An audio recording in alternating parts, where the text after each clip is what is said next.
Muito boa tarde a todos. O espírita Fernandes Figueira Bezerra de Menezes, e também ajudo os trabalhos da Oficina de Estudos da Arte Espírita.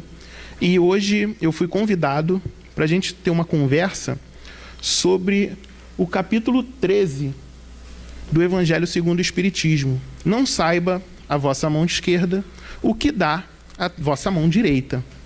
Esse capítulo é um capítulo bem interessante para a gente conversar, porque ele lida traz para a gente aprender a lidar com uma coisa muito importante na nossa experiência terrena, para a gente poder aprender a lidar com a caridade. Porque a gente aprende que tem que colocar o próximo numa situação diferente, né? Aprende a lidar com o próximo, a lidar com bondade, né? Jesus veio ensinar para a gente como é que a gente tem que proceder com quem está à nossa volta, mas a gente tem muita dificuldade para entender a caridade ainda. Tanto é assim que quando a gente pensa em caridade, é muito comum a gente associar essa caridade a algum tipo de doação, a algum tipo de entrega, dar alguma coisa a alguém. E não é só isso. Lógico que também é isso. E a gente vai conversar um pouquinho sobre isso, começando com o objetivo que Jesus tem quando ele traz esse recado para a gente para que a nossa mão esquerda não saiba o que a mão direita dá. Ele está trazendo para a gente recados sobre modéstia, humildade, agir sem propaganda, ocultar a mão que dá é ainda mais meritório e constitui uma marca incontestável de grande superioridade moral. O que está acontecendo com a gente? A gente está pensando sempre no benefício que a gente vai ofertar a quem está à nossa volta. E a gente tem um pouquinho de dificuldade porque a gente sempre acha que quem está precisando de alguma coisa está numa situação inferior. E às vezes, a gente que está realizando o trabalho, a gente que está movimentando um mundo inteiro para ajudar alguém, está precisando muito mais do que aquela pessoa. A gente está precisando aprender a lidar, a gente está precisando aprender a tratar, aprender a fazer o bem sem que humilhe aquele que está sendo beneficiado, sem que a gente consiga nos elevar e aquela pessoa acabar se sentindo diminuída. A gente precisa aprender a fazer isso. E é isso que Jesus está trazendo para a gente. Só que tem uma curiosidade aí.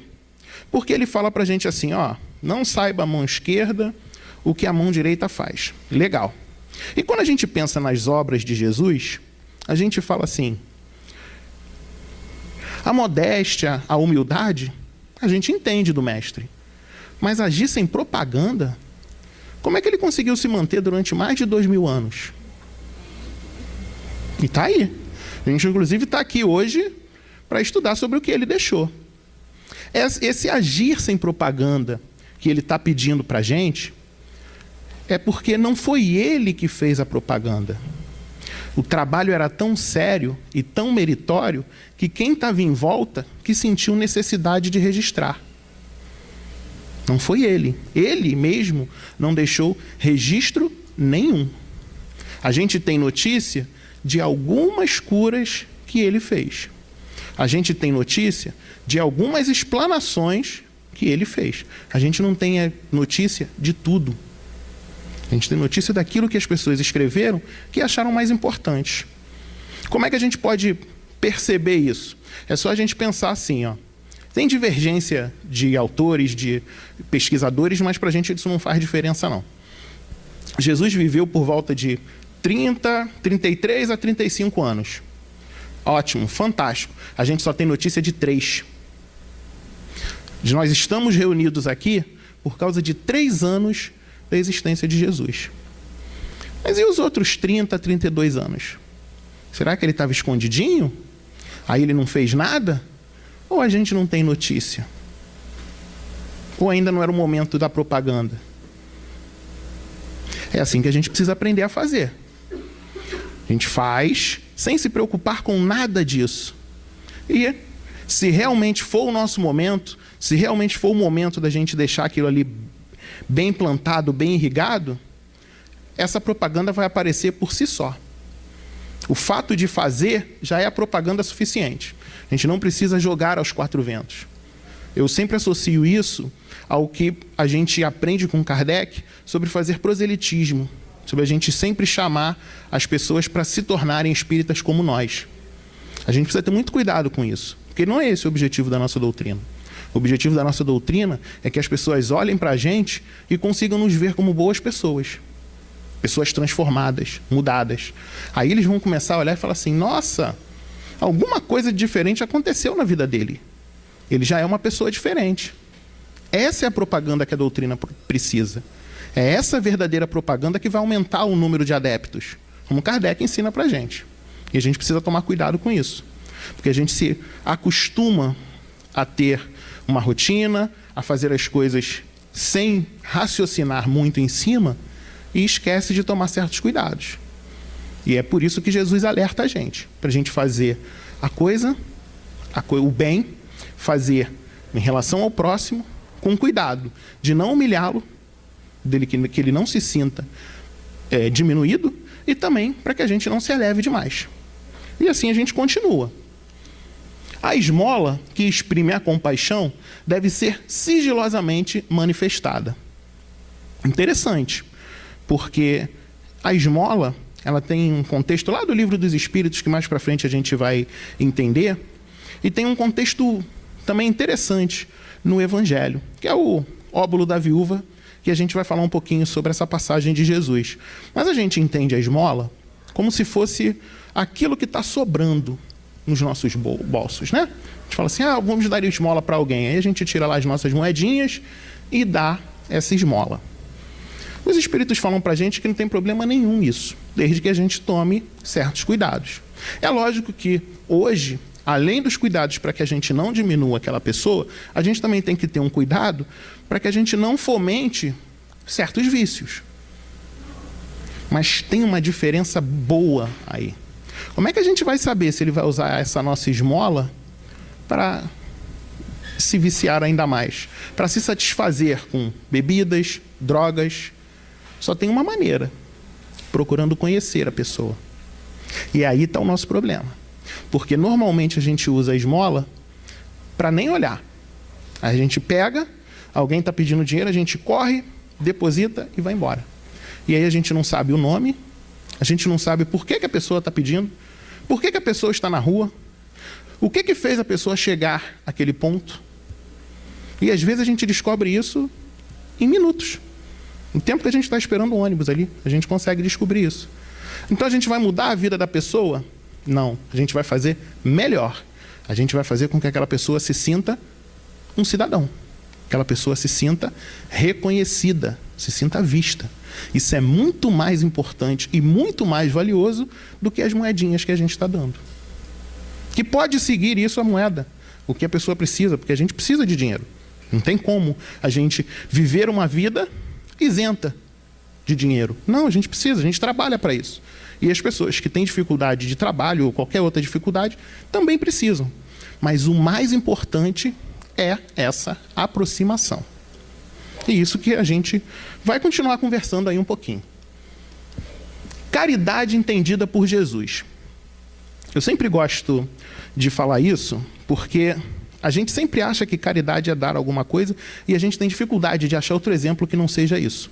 E quando o Kardec pergunta para os espíritos como é a caridade entendida por Jesus, a resposta dos espíritos é benevolência para todos, indulgência para a imperfeição dos outros e perdão das ofensas. Ué, onde é que está o dá ali? Que é o que a gente usa, que é o que a gente entende. Não está. Os espíritos estão respondendo para Kardec nada de material.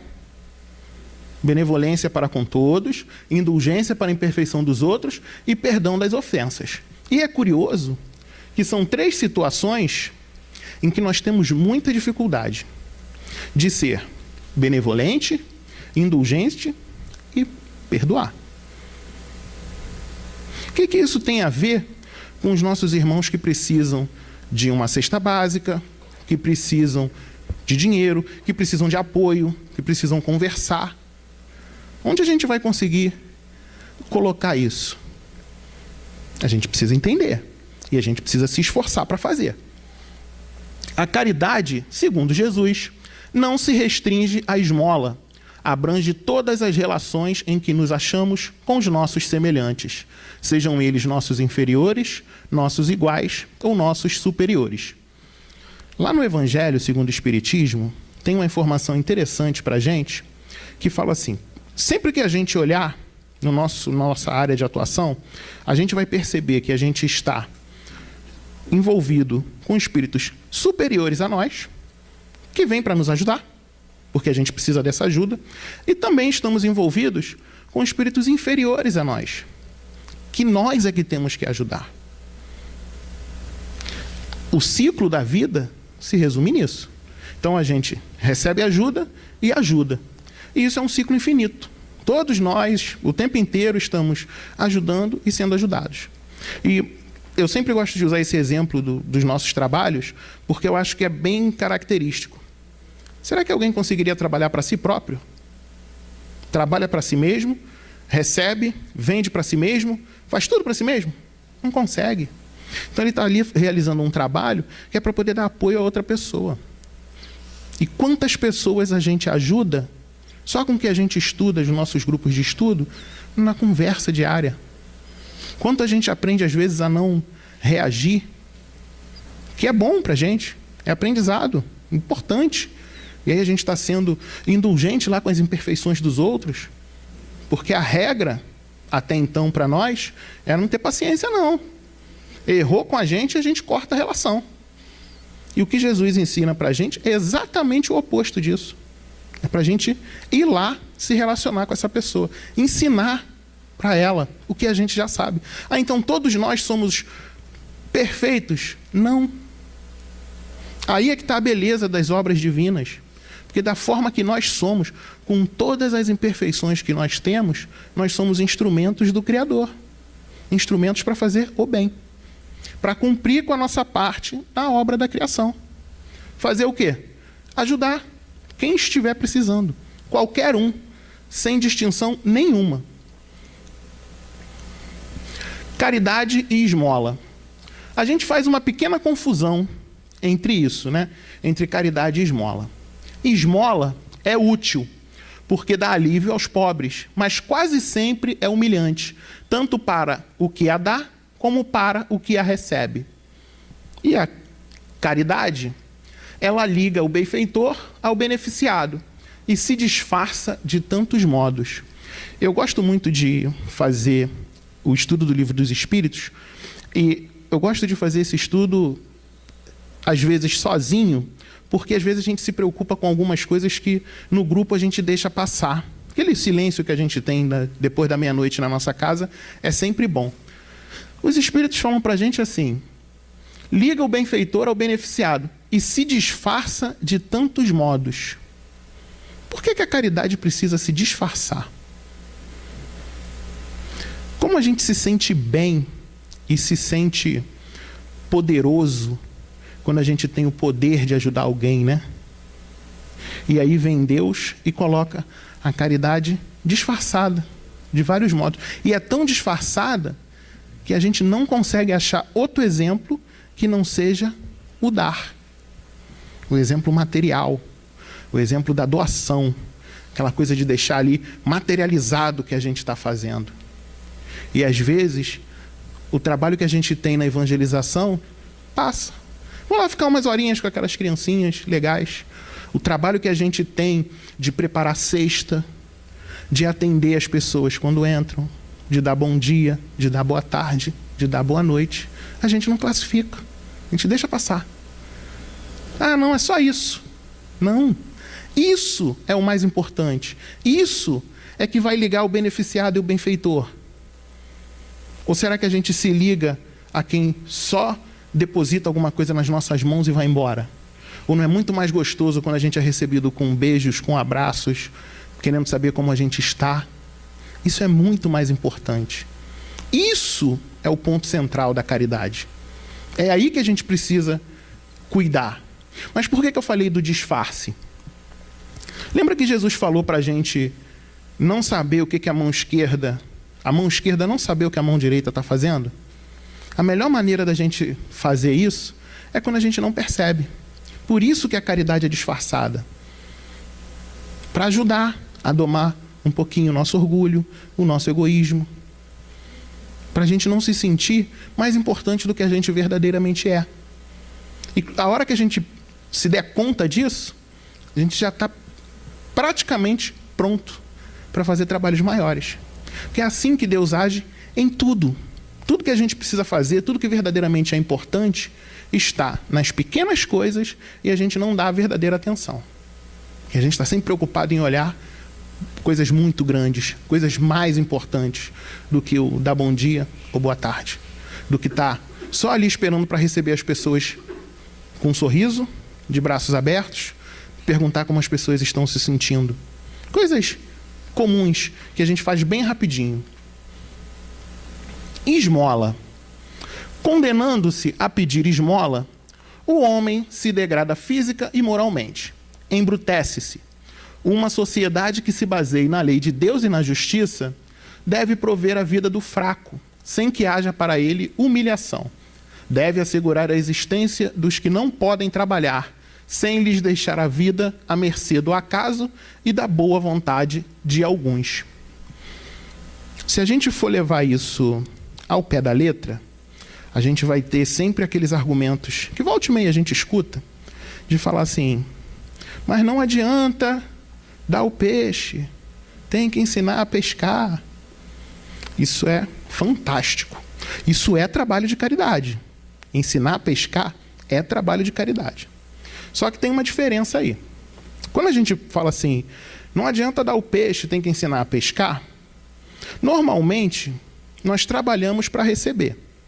Então a pessoa que está passando necessidade, com fome, sem emprego, com filho sem escola, sem roupa, e a gente vira para ele e fala assim, eu vou te ensinar um trabalho. Ele vai ter que ficar 3 meses, 1 mês passando essa situação até poder receber o primeiro salário. Então, quando os espíritos falam que uma sociedade que se baseie na lei de Deus tem que prover a vida do fraco, não é que ele tenha que ficar encostado e sendo sempre ali passivamente recebendo aqueles bens, não. Mas a gente deveria se organizar e ter meios de que ele não precisasse pedir, de que ele não passasse por essa situação. Como sociedade, como pessoas que gostam de viver em conjunto. Mas o nosso orgulho e o nosso egoísmo ainda não permitem que a gente faça isso. Estamos melhorando muito, mas ainda não chegamos ao que Deus quer pra gente. O que merece reprovação não é a esmola, mas a maneira por que habitualmente é dada. Um homem de bem, que compreende a caridade de acordo com Jesus, vai ao encontro do desgraçado, sem esperar que este lhe estenda a mão. A gente, quando pensa no homem de bem, a gente pensa num homem com tanta qualidade que a gente é levado a achar que não somos nós, né? Porque tem tanta coisa boa no homem de bem que está lá no Evangelho, que a gente fala, está longe para a gente, está difícil para a gente ser homem de bem. Só que a gente tem que ter um cuidado quando a gente lê isso. Porque quando Kardec enumera aquelas várias qualidades do homem de bem, ele não está dizendo que a gente tem que ter aquilo tudo ao mesmo tempo sempre, não. De uma hora para outra, não, gente. Quando a gente lê com carinho, a gente vê que tem algumas coisas ali que a gente já se enquadra. Nem que seja só no nosso ambiente familiar, mas a gente já se enquadra. Ele dá um rol de coisas que um homem de bem faz, que todos nós nos identificamos em algum momento. Mas nós, como temos aquela ideia de perfeição absoluta, a gente acha que tem que estar enquadrado em tudo. Não, a gente vai ver que a gente já se enquadra em 1, em 2, em 3 situações daquela ali. E isso é para dar força. Tudo que os espíritos trouxeram para a gente, que Kardec codificou, tem 2 situações que a gente sempre tem que pensar. A primeira é que tudo aquilo que está escrito, nós somos capazes de fazer. Capazes, não há dúvida disso. Porque se já está codificado, se já está escrito, é porque nós somos capazes de fazer. A segunda é que tudo aquilo ali é para nos colocar para cima, para fazer com que a gente se sinta melhor. Então a gente não pode ler o capítulo que fala do homem de bem e achar que é para nos diminuir. Não. É para a gente se sentir melhor, para a gente identificar ali coisas que a gente ainda não é capaz de fazer mas também identificar coisas que nós já somos capazes. E isso vai fazer com que a gente queira progredir, entenda o progresso. A verdadeira caridade é sempre bondosa e benévola. Está tanto no ato como na maneira por que é praticada. Então, quando a gente dá, é caridade. Mas a maneira que a gente está doando também é caridade. E o principal que a gente pode doar é aquilo que a gente mais reclama que não tem, que é o nosso tempo. Qualquer atividade a ser realizada em qualquer instituição espírita que esteja esse momento pensando em fazer alguma coisa nova, vai sempre esbarrar no tempo.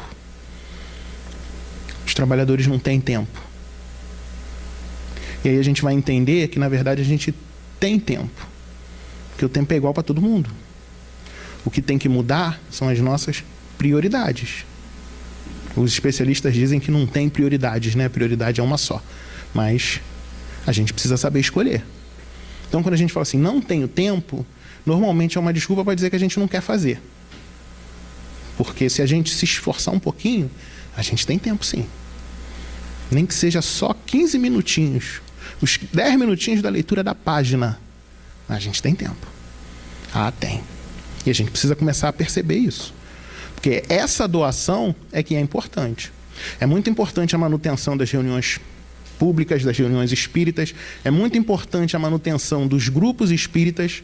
Mas tudo isso existe para que a gente aumente o número de trabalhadores espíritas. E não quer dizer que isso seja para os trabalhadores estarem somente no centro trabalhando. Não é isso, não. Tem várias associações aí não religiosas que precisam de braços. Muitas. E a gente já está consciente da nossa verdadeira capacidade, a gente já está pronto para realizar N trabalhos e acha que não tem tempo. A gente precisa rever isso. Porque tempo a gente tem. O dia tem 24 horas para todo mundo. Não muda isso. Isso é prova de que Deus trata todo mundo igual. Duplo valor tem um serviço prestado com delicadeza. E o amor é a lei de atração para os seres vivos e organizados. A atração é a lei de amor para a matéria inorgânica. É interessante isso que ele fala para a gente, de que o serviço tem um duplo valor quando ele é prestado com delicadeza. Porque às vezes, e aí vai mais um pouquinho para quando a gente está na intimidade da nossa família, né? Esses serviços que a gente normalmente faz com os nossos familiares, para os nossos familiares, às vezes eles não são feitos com delicadeza, não. Às vezes a gente perde esse cuidado. Às vezes a gente perde essa simplicidade de entregar uma coisa, não falar mais alto, não perder a paciência, entender o que aquele idoso está falando para a gente, entender o que aquela criança está falando para a gente, parar o que está fazendo, que a gente acha que é mais importante, para perceber o que aquela pessoa ali está precisando. Às vezes a gente deixa isso passar. A correria do nosso dia faz com que a gente deixe essas coisas passar. Por isso que os espíritos precisaram deixar isso registrado para a gente. Sempre que a gente lê, a gente lembrar disso. E, volto a dizer, se está escrito, é porque a gente tem toda capacidade para fazer. Sede, pois, caridosos, praticando não só a caridade que vos faz dar friamente o óbolo que tirais do bolso, ao que vô-lo ousa pedir, mas a que vos leve ao encontro das misérias ocultas. São Vicente de Paulo, Livro dos Espíritos, questão 888A. É isso que os Espíritos estão pedindo para a gente fazer. Ao invés da gente friamente doar alguma coisa, dar alguma coisa a alguém, a gente ir de encontro à verdadeira necessidade daquele espírito. E a gente fala assim, nossa, mas eu não sou capaz disso. Ah, é nessas horas é que a gente descobre que tem qualidades que estão lá escondidinhas, que a gente mesmo não está muito disposto a descobri-las. Mas a gente tem. Porque quando aparece na nossa esfera de atuação alguma situação, seja pela dor da perda de um ente querido, seja pela dor de uma doença, aí a gente começa a ver que tudo aquilo que a gente estuda nos nossos grupos de estudo entra em ação. Todo o aprendizado, as leituras, a forma de tratar, a forma de abordar um assunto, faz diferença. Mas a gente ainda está um pouquinho relutante. E isso é do nosso estágio. Por isso é que a gente precisa dar muita atenção a isso. Porque é justamente esse ponto que vai fazer a gente evoluir a passos mais largos do que a gente já deu até agora. Jesus sempre falou isso para a gente. Meus discípulos serão reconhecidos por muito se amarem. Ele não está falando que vai ser reconhecido porque são inteligentes, porque sabem de cor o Antigo e o Novo Testamento. Não, é por muito se amarem. E como é que a gente exercita isso? Vivendo com os outros, ajudando os outros a crescer, fazendo com que os outros sejam reconhecidos, sejam pessoas que se considerem valiosas. Isso é que é o mais importante. Que era assim que o mestre fazia com todos. Independente da religião, independente do local, ele fazia com que a pessoa saísse da presença dele confortada. E aí a gente pensa, né? Ah, mas é Jesus. Não. Vamos fazer só um filtro na nossa última semana. Quantas pessoas saíram do nosso convívio sorridentes e melhores do que quando chegaram? Muitas. E a gente nem dá atenção para isso, porque isso é comum. Porque a gente às vezes está querendo justamente fazer aquela caridade que todo mundo vê. Todo mundo sabe, todo mundo percebe. Essa caridade que é feita na intimidade, que é a caridade mais importante, a gente não liga não. E a gente já faz. Se a gente já consegue fazer sem estar voltado e desejoso, né, que todo o nosso pensamento, todo o nosso objetivo se volte para isso, imagina o que a gente não vai fazer quando a gente prontamente se dedicar somente a isso. Quando isso for o nosso ponto mais importante. Fazer igual Jesus fazia. Aí a gente fala assim, mas Jesus, o espírito mais puro que já esteve aqui, o governador espiritual do planeta, como é que a gente vai ser igual a Jesus? Não. A gente só vai fazer como ele fazia. A gente não vai ser Jesus ainda. A gente não vai ser Cristo ainda. Um dia. Agora, fazer o que ele fazia, todos nós somos capazes de fazer. Todos nós somos capazes de tratar a todos com bondade. Todos nós somos capazes de ajudar. E aí é interessante, porque volta a falar da questão do dar. O que é que Jesus deu? Além do seu tempo, seus ensinamentos. E muitas das vezes, sua propensão a cura, fazer com que as pessoas melhorassem. Jesus não tem uma passagem do mestre com ele doando um valorzinho que seja. Quando ele vai no templo, ele não doa bicho, não doa nada. Ele está lá só para se doar, se colocando à disposição de Deus. Não era isso que ele dizia? Que o que ele fazia e o que saía da boca dele não era o que ele queria, era só o que o Pai desejava. O vínculo que Jesus adquiriu não foi adquirido à toa. Foi com esses ensinamentos que ele traz para a gente, de colocar sempre o outro como um ser mais importante. E isso não vai nos diminuir, não. A gente vai continuar sendo importante, como a gente acha que os outros são também. Por isso é que a gente precisa sempre exercitar. Sempre que a gente pensa no trabalho dentro de uma instituição espírita, quando a gente começa a conhecer, né, o que é uma casa espírita, como funciona, todo esse trabalho que a casa espírita desenvolve, a gente fica logo querendo conhecer a reunião mediúnica, né, o trabalho mediúnico. Primeira coisa que os espíritos falam quando a gente quer se dedicar a uma reunião mediúnica: vai trabalhar no bem, vai ser caridoso, vai lidar com quem está precisando. Porque são esses espíritos que vão aparecer na reunião mediúnica. E aí, se a gente não tem capacidade de lidar com os encarnados, que não está vendo o que a gente está pensando, imagina os desencarnados. E a gente fica sempre pensando, Poxa, mas por que sempre vem essa história de que a gente tem que procurar um trabalho no bem, procurar trabalhar com pessoas necessitadas, com os doentes? É por isso. A gente está querendo agir com um público que precisa disso, que precisa que a gente tenha desenvolvido esse carinho. Aí é que está o ponto. Antes de qualquer coisa, a gente precisa ter isso desenvolvido. E a gente vê que com o tempo que a gente desenvolve isso, as coisas já não amedrontam mais a gente, já não assustam mais a gente.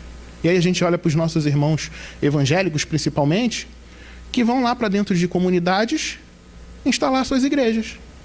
Que para muitos que convivem com a gente, é perigo, é difícil, não iriam, mas eles estão lá, com a fé deles, com a Bíblia deles debaixo do braço, levando arte, levando ensinamentos, levando dignidade para alguns, recuperando muitas pessoas, fazendo um trabalho no bem. O medo acaba. É o trabalho que eles precisam levar. Ótimo que a gente tenha isso como exemplo. A gente não precisa fazer igual, porque tem N situações que a gente pode entrar e fazer. Agora, a gente precisa fazer. Esse momento de transição que volta e meia a gente fala, porque a Terra está passando de um planeta de provas e expiações para um planeta de regeneração. O que vai nos diferenciar é estarmos aptos aos novos trabalhos que estão aparecendo. E para a gente poder se colocar como pessoas aptas a esse trabalho, a gente precisa se exercitar. A gente precisa colocar em prática tudo isso que a gente estuda. Tudo isso que a gente acha bonito, acha legal no livro, a gente precisa aprender a fazer, do nosso jeitinho. O máximo que a gente pode, Deus já fica feliz com isso, da gente se dedicar a algum trabalho. Por isso é que é muito importante a gente desenvolver essas atividades. Vós, espíritas, podeis sê-lo na vossa maneira de proceder para com os outros, na vossa maneira de proceder para com os que não pensam como vós, induzindo os menos esclarecidos a crer, mas sem os chocar, sem investir contra as suas convicções, e sim atraindo-os amavelmente às nossas reuniões, onde poderão ouvir-nos e onde saberemos descobrir nos seus corações a brecha para neles penetrarmos. Eis aí um dos aspectos da caridade. Tudo isso que está aí, da gente fazer com que as pessoas venham para cá, com que as pessoas creiam, com que as pessoas despertem para Deus, é um dos aspectos da caridade. Tem infinitos, tem que a gente ainda nem conhece, e a gente precisa se despertar para esse. Todos nós que ingressamos no Espiritismo, ingressamos por um cuidado muito importante para a manutenção da nossa doutrina. E a gente também não dá muita atenção, que é o convite. Todos nós estamos aqui porque em algum momento nós fomos convidados. Seja esse convite feito abertamente, seja esse convite feito pela vida. Mas todos nós fomos convidados a estarmos aqui. Esse convite é fundamental. Às vezes esse convite é que vai fazer a mudança, o clique na nossa vida. E isso não quer dizer que a gente tenha que trazer todo mundo para cá, não. Não. A gente só tem que convidar. Apresentar as coisas boas da nossa religião. Como os nossos irmãos católicos apresentam, como os evangélicos apresentam. E a gente fica maravilhado de ver. É ótimo, fantástico. Ponto. A gente convida. Os que vierem serão muito bem aceitos. Não tem mistério nisso. Não tem problema nenhum nisso. E a gente vai sempre fomentar neles a fé, a crença em um Deus. Mostrar para eles que viver é bom. Isso é muito importante. Porque até então, tudo que a vida traz para a gente, se a gente não olhar com cuidado, se a gente não tiver essa boa visão, a gente vai sempre dizer que é ruim. É difícil, é complicado, é trabalhoso. E não. O objetivo da gente estar aqui é a gente aprender a ser feliz. Aprender a escolher.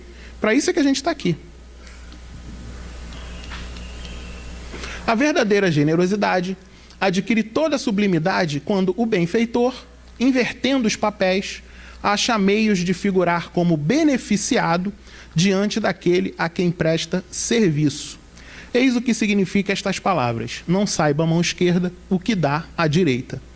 E aí é muito interessante, porque os Espíritos estão colocando para a gente que ser caridoso, fazer caridade, não é dar nada, é prestar um serviço.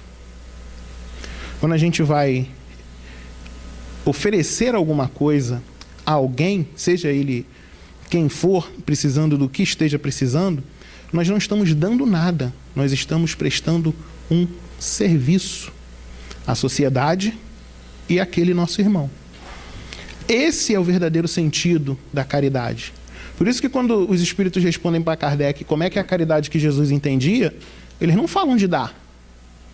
Eles falam de nossas qualidades, qualidades que a gente precisa desenvolver, para quando a gente for prestar o serviço, esse serviço ser muito bom, esse serviço ser positivo, fazer bem a quem está se recebendo esse serviço, e não recebendo o material.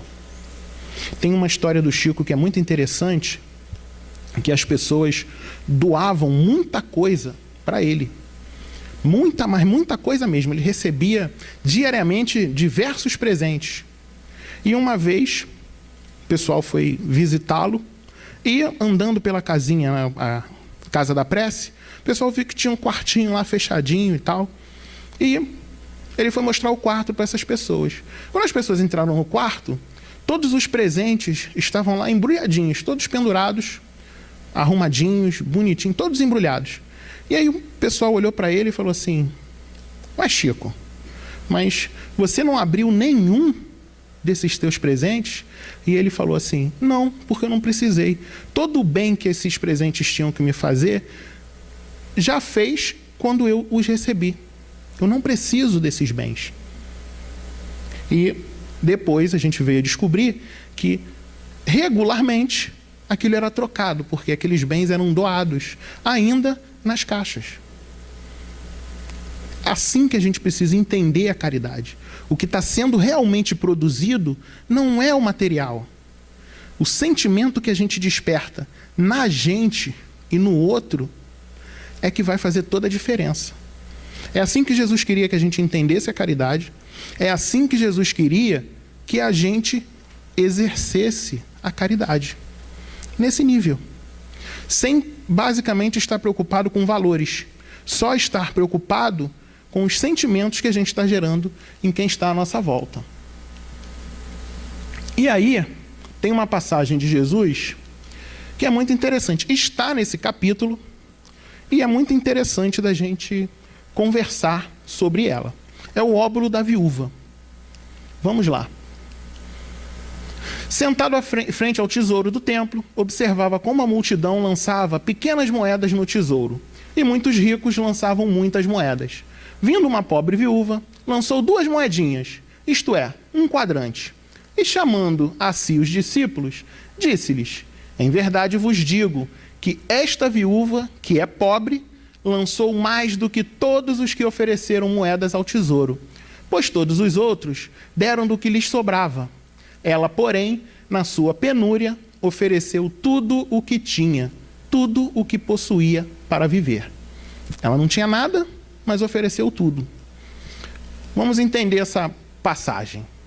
Jesus encontrava-se no átrio das mulheres, um quadrado cercado de 3 lados por colunas, sobre as quais havia uma galeria, de onde as mulheres podiam assistir às cerimônias litúrgicas. As mulheres não ficavam no mesmo lugar que os homens. Então, os homens ficavam mais próximo do local onde ficava a arca, os sacerdotes, e as mulheres ficavam num espaço mais longe, junto com os gentios. Neste local, encontrava-se o gasofilácio, que consistia em salas que exteriorizavam um tronco de gargalo estreito em cima, que alargava na parte de baixo. O que esse gasofilácio fazia? Quem chegava com muito dinheiro para doar, chegava lá e virava aquele saco de dinheiro e fazia bastante barulho. E aí as pessoas, todo mundo que estava em volta, ouvia aquele barulho e falava: nossa, a doação dele foi muito valiosa. E chega a viúva com 2 moedinhas e doa. E faz aquele barulho pequenininho. Os apóstolos, que eram judeus e viviam aquela realidade, como nós que estamos sempre envolvidos no dia a dia e demoramos a desenvolver as nossas qualidades morais, olharam para aquilo e pensaram, nossa, mas como doa pouco. Doou só 2 quadrantes. Isso não serve para nada. E aí Jesus, percebendo aquilo, vem dar uma lição para eles. Vem dar uma lição para nós. Vamos lá.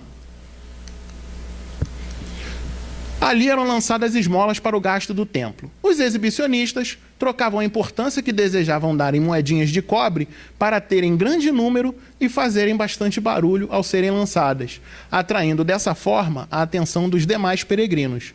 Então eles iam doar um valor grande e queriam transformar esse valor todos em moedinhas, para que eles pudessem fazer mais barulho. A gente se pergunta se eles queriam realmente fazer doação ou se eles queriam ser vistos fazendo a doação. Em verdade, eu vos digo que esta viúva, que é pobre, lançou mais do que todos os que ofereceram moedas ao tesouro. A gente vivendo numa sociedade que dá muito valor ao dinheiro, que dá muito valor aos valores, lê isso, fica um pouco assustado. Porque a gente fala assim, como assim? Ela lançou mais do que todos os que ofereceram moedas ao tesouro. Para ela, aquilo ali era tudo que ela possuía. Era a única coisa que ela podia doar.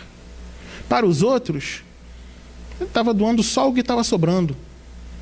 Ela não. Ela estava ali porque ela queria, ela acreditava naquilo, entendia que aquilo era importante e tudo o que ela tinha, que ela podia dispor, ela colocou a serviço de Deus.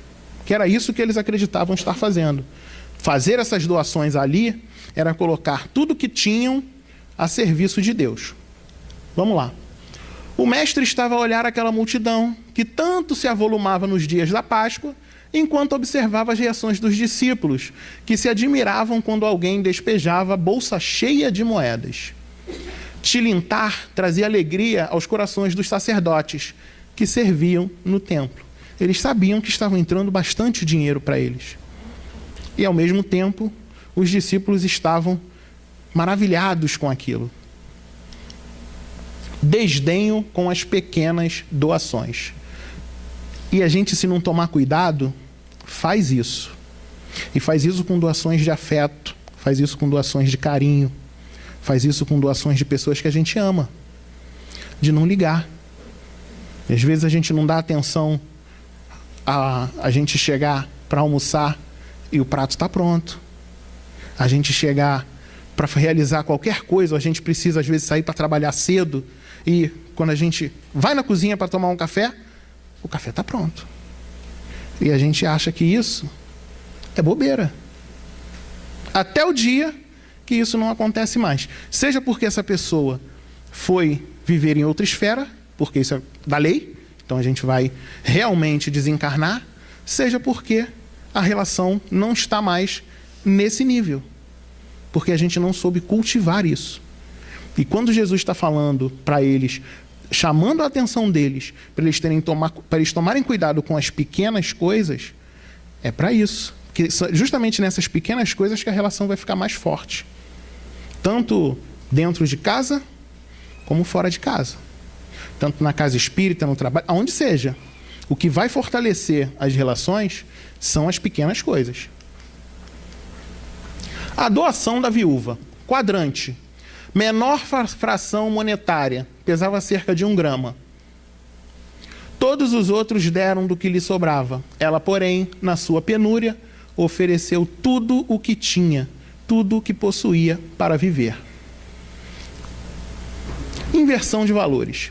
O mestre invertia, daquela forma, os valores até então firmados nas cabeças dos discípulos, que perduram até os dias de hoje. Vale mais quem dá mais. Se a gente não tomar cuidado, a gente continua reproduzindo isso. Que às vezes a gente acha importante grandes valores, grandes coisas, que não é que percam a importância, mas antes da gente avaliar só o material, vamos avaliar a forma que isso foi feito. Vamos avaliar qual é o verdadeiro sentimento que está movendo aquela pessoa e a nós, para a gente poder identificar o que a gente está fazendo. Senão a gente vai continuar cometendo os mesmos erros que a gente cometia há mais de 2000 anos atrás. E a ideia é que a gente não repita os erros. A gente pode até cometer outros, mas pelo menos não repetir. E esse erro a gente já está avisado há mais de 2000 anos. Assim, o mestre combatia aqueles que só avaliam as pessoas pelos bens materiais que possuem. E aí a gente vê que a gente vive numa sociedade que faz isso até hoje. Nós temos um conceituado número de pessoas que ainda acha que ter é mais importante do que ser. E a gente luta para educar as nossas crianças para que elas não pensem assim. Mas o mundo gira ainda dessa forma. E a gente precisa tomar cuidado. Há mais de 2000 anos que a gente já sabe disso. Valores verdadeiros. O que o Jesus queria que a gente aprendesse? Analisar o grau de renúncia e de sacrifício que temos capacidade de realizar. E isso tem tudo a ver com a questão do tempo que a gente tem para fazer. Por que normalmente a gente diz que não tem tempo? Porque para a gente poder realizar aquela tarefa, naquele tempo, vai demandar para a gente renúncia e sacrifício. Que a gente às vezes não está disposto a fazer, não. E a gente precisa aprender a ter essa disposição. Porque é isso que vai fazer a gente crescer. O que não é fácil, porque quem renuncia faz a palavra autoelogiosa. E os que aprenderam a sacrificar-se nem sequer percebem o que estão fazendo. É tão natural e espontâneo que apenas verificam que estão cumprindo sua obrigação. Por isso que é muito comum a gente, quando encontra aqueles ícones das nossas casas espíritas, que toda hora que a gente passa na porta da casa espírita, aquela pessoa está lá. Tem um trabalho, a pessoa está fazendo. Tem alguma coisa, aí você fala assim, nossa, mas como é que pode? Não vive, né? Não, vive sim, é porque para ela é natural se dedicar ao trabalho no bem. Então ela vem, é o dia que a gente trabalha com os assistidos, essa pessoa está aí. É o dia que a gente vai varrer o centro, limpar tudo, essa pessoa está aí. É o dia que a gente vai tirar as cadeiras, essa pessoa está aí. É o dia da reunião pública, essa pessoa está aí. Não é porque ela não tem vida, não. É porque para ela isso é natural. Fazer esse tipo de trabalho já é natural. E ela não percebe que ela se dedica demais, não. Nem sabe. Já é uma coisa espontânea. Já faz parte da vida dela. É esse o objetivo, é isso que a gente precisa aprender a ver. Não é aprender a fazer, não. Porque cada um tem seu tempo, cada um tem seu jeito, cada um tem suas atribuições. Mas a gente precisa aprender a reconhecer isso. A identificar isso como uma coisa positiva. Todos vós podeis dar, qualquer que seja a classe a que pertençais, de alguma coisa dispondes que podeis dividir. Seja o que for que Deus vos haja outorgado, uma parte do que ele vos deu, deveis àquele que carece do necessário, porquanto em seu lugar, muito gostarias que outro dividisse convosco. Os vossos tesouros da terra serão um pouco menores, contudo, os vossos tesouros do céu ficarão acrescidos. Lá colhereis pelo cêntuplo o que houverdes semeado em benefícios neste mundo. João Bordeaux, 1861. Eu escolhi esse texto para encerrar só por causa de uma palavrinha. Ou melhor, de uma frase.